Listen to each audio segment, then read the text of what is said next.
Ala fataitu ia fa malo le tunu mo le tapo inga fa fonga mai fa poponga fo nei tala mo le so tala tumua a tungalu i fa tulunga na o tanga Pasifika le ni ngal wenga ni sila pa to e sila pale mi o fiti lona am tulio fingo fo volenga fa street lona tunu ta longa Joseph Swali i se tamo mo ta alo ta longa fa va malo mo Australia e u lava ele ta alo i se super kapi e fa fonga mai ai fa lo teleno nei tala. E silia lai titi lava male ono se posede o tanga Pasifika ia tero e fai ngā wenga e tu sam foi numero 4 e foi numero mundial me tanga wenga foi numero fa mo wina ni sila sa fa la utelina le vai aso o ta uai o le fa tula ngana o tanga Pasifika e fai ngā wenga mo le 4 setema o le wa fema le fa sa ono suma le fitu te sema le pasene sa palasi teisia ne ilalo mai le ono suma le valu te sema le fa 5%. Ma le ono sumariva ti sumari tolu pasene sa ia le 4 setembro le teu sanga o vai. O le numero tenga te le ringa luenga o si tia le lata ile fata o sanga o le maurunga. A o tipe company ma business le numero tenga te whainga luenga. Fa apea ma tenga te o taofi le toi suenga luenga. O le tama taisi so upo vai nga te utupe al pati le leipa. O le fia ile ai le fatula ngana maurunga o le numero tenga te Pasifika le ininga luenga. Faria Barbara Edmonds. O le mea pero siliato ona le ngai. O le tasi ma le to fa to planga Pasifika e le fai ngā wenga. Ma a fai e te wā ili lina foi numera. O fai lo ai e iwa te sima leiva paseno o tangata Pasifika e le o fai ngā wenga. A e sili ai ona le anga mo tu planga televo i tu planga Pasifika. E le vāras fulima le lusul fa teu sanga le ai luas ma le fa tesi ma le fa pasene e le fai ngā wenga. Sa tua i ai Edmonds i le fai ngā malole national. I le te le atu ni investmenti i fausanga de tele. I le whaali ai, e se fulu ruafe ngā ruenga o whai titi ai ngā ruenga i whausanga te tele. Ma se fulu male ruafe o uti uti ai ngā ruenga i whatoanga vau matua mwhai ngā whaiva. Ngā ruenga ne e mawhuri e tangata Pasifika e ngā rue ai. E tō tonu i lātou ua mōria le ave whaamalo sia ma le pasio tangata Paibalea e le tōtanga ma le maliwo se tina Samoa. O a filo na tino maliwo pepa ila ni ngā te whale o Kilani i le fitu masina ua mawhae. O le tino mari o le tina matua mai saina e fit o tau sanga Seiuli Umalau ta maua i le tonu o le tanga pepa ila mo la pisi ngā te whale o golf hapa i le asa suma le lua mati ai o lona whaasino manga puto a whai loa le masin te wai o ke topa o se tamalo whai whaiva sa tongi lana ofe ma la vea nei le tanga pepa ila ma lona manatu pe o se tino se meola ai loa muri ane o le tino le tangata. O le tamaloa e to tasi mari mafingi se to lua ua moria nei le ave whaamalo sia o le tina matua ma le whasiotanga te Paibalea. O le to lua i la tau sa i staia o le tamalo e tosu fik tau sanga ma le mafine tosu ma le ono le matua o whita ia e mamoria nga whaapopo i le tau mawhai e mi milo le whaatinonga o le tūla fono ma le o whaino whaamatalanga si se i vai ngatau whemalanga inga. O le ato tolu sa i staia i toa tusi i o rewa i le taia o nanafi ma le atulai Paulo tu lai foi fa mstonga ia so.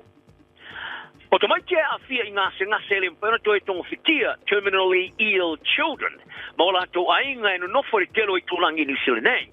O safa, te lua ile leo ni tau Singapore mai whapitoa mota mai ti ile tunu ua wao. I se sa ile ninga fau sa lo mia le lo minga le soi formano lo ina New Zealand. The New Zealand Medical Journal ile a so. Wow, ile li na ia fia ngau tau singa le tusa ma le tele o le le tala fia ngai. I te minei, e nā le tasi le tautua whapitoa tū mau, e whaatupeina le malo i le tunu, e whaamauturi whare mai o te maiti al Starship i Aukilani. E pena tūsi ai e lau so e whapitoa le University o Aukilani. O le tautua e tū mau lona lai tiki, to e whaingo fio na fia tūlanga le lava o tangata whainga luenga. Tūsi ai o le whaingo fio na fia, e la tamai nei sa to e whaari aina re fōma i whapitoa umisa i amataina le tautua whapitoa mō te maiti, le o ye tu o nele tau tu nga due ai e tu no fafo mata wai tu wai le lavo se fa tu penga o ni ava no o nga fa te inga tu singa fa to wa ti le na fa wa le like tito le numero 4 mai fa to tu si mai pansi mata tu singa so fo malo loina so fatasi o le li poti sa komisina era mata nga lo nga so fo malo loina le wa se mo le lua sa fa tu ina fa vai no tu le tu no wa la nga loina fa le mai Starship ile tongi o fo mai whapitoa mo te maiti tu maro te siuma. O le tau sanga te ruai o se kurupo fo mai whapitoa mo te maiti. Sa la tau whawaina se tau tua whapitoa mo te maiti le lau mua i Wellingtone. E peona whatupeina a toa e fuai a te ngata lau tele. Whaalia le usu e whapitoa. O le numero tanga whainga runga whapitoa o ina e matua i le lava e au se mana onga. O le tō telo tō mai kia awhia i ngā singa se mamai o ngaunga. Ai le tauli ai le si tio le numera o le aiai i le lumanai. O se tinae o na ina se soro whanua pawhingi. Sa whaalalo no le matau tia o manua sa awhia e mafua mai me whapapa po fireworks. O i whaalia. O le whato wino ne me whapapa e te tau na whasa. O le amanu papalangi po se whanua o i loai Remy, sa li taia mai tu ngā sot panua. Sa la vila vea le pā waia ina o whaate ia i me whapapa lata ilo na lotoa i tauranga. O le matau tia tia lo manua sa pia ele tolu whanua sa mafua na whaalalo i le vaila au whamoe. O le tinae o na ina le manu papalangi Donna Matheson. Sa i tau le proklame le checkpoint le le Johnny Sila. O ni tangata sa la tuanga i atu ilo na awala e lu tua i le mea o iele na lotoa sot whanua. Ma whai ai le pāti le afor se fulu le pōle so lua le aso me whapapa. Tai tā wai sa alu siaki ana sol frua ma vai ai na man papalangi fa te tā moe ai solo. Te vainga wa ese ai li nei tau sanga ona o le malosi ma le leo tele o me whapapa i le pō ua peo ni wile fe e moe langi. Ma e tā wai sa iai lava lora manatu ua toa ana sol frua ma toi tali wai i le moenga. Ai o le telefoniatu ana toa o i le tae au e longa tuai o lana sol frua ua toi titi lava a motu ese le vai ina ua lave le vele pā. Ma ia tā wai o se manua e le mwhena tau tong fitia, ma whaalalo i nai loa. Wa whaalier pān mi o fiti si veni rampuka, o iel tangata sa am teina whainga māsani o fōwalenga whawhito whainga malo, ilo nā tunu. Tala no aisa tau wafianga o whaaleleinga, ma le toi whaawa wino tau tua le leina no whangara whikawhita, a le Queen Elizabeth Barrett i fiti le vaso nei.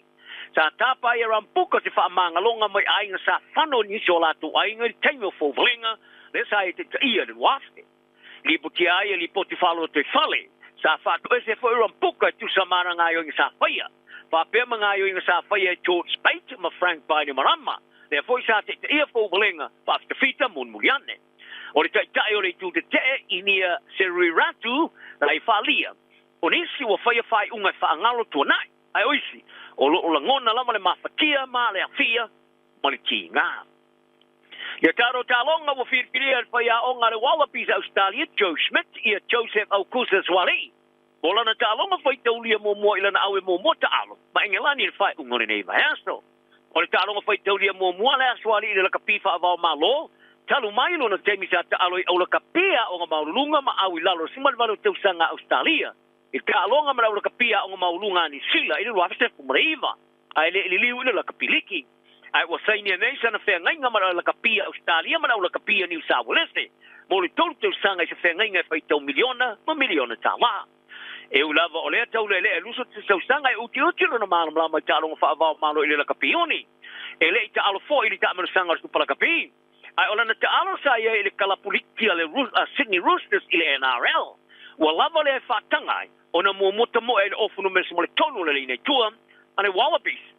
Alonga e Schmidt au foi poti e ngalani. Ona o hanta pai sambi o loo whaamanu alia ma samu kerevi o tuai tau no. O manatu ai o re whiwhileo suali i le numero su tolu. O se whiwhilinga sili le ona lele mo i la tau. Ma o se ava no lele foi lea mo ia. Ma o le ata alo so nei maiste alo sa mo o whiwhili le au e mo mota alo lele ina tua. No alo le si o le ofu numero se fulu ma len iki tau i le ofu numero se male lua. Sa tau tino e Schmidt, o mea uma e iei lava le ramtea. Ai, o le mea ato o toa ailon te tulunga e aswali. O le tūlanga le leitele sa unioni ai, mai o se tamata alo tala vau e matua i le leitele, lana mea ta alo.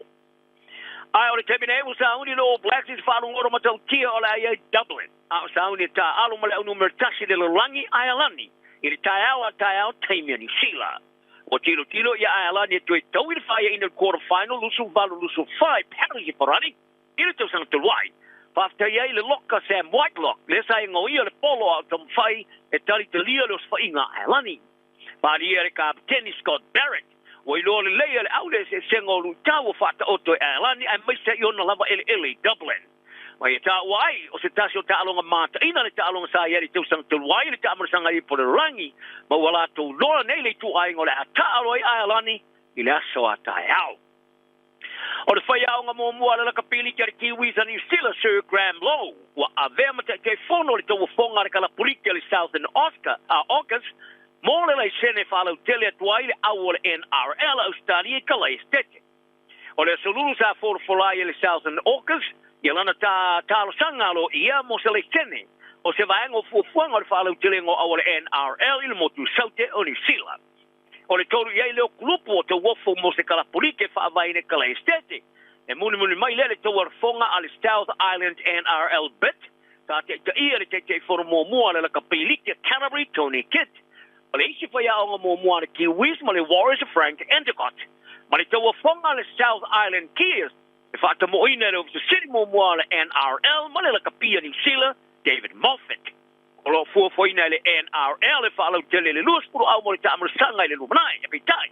E tu se mo le poti le Sydney Morning Herald le masina to wai. Kata wai o to fonga kala po tolu e fa mautuni sil nei o mai alavo na lo ia le te ena. E na kala po le Warriors el kilani ya le au mai New Zealand ei o lo a wai le tamar sanga le NRL a Australia tala na le yaso. Manuia le tapa inga le tunu maua fo i le file mu i tanga sa uma soi foia.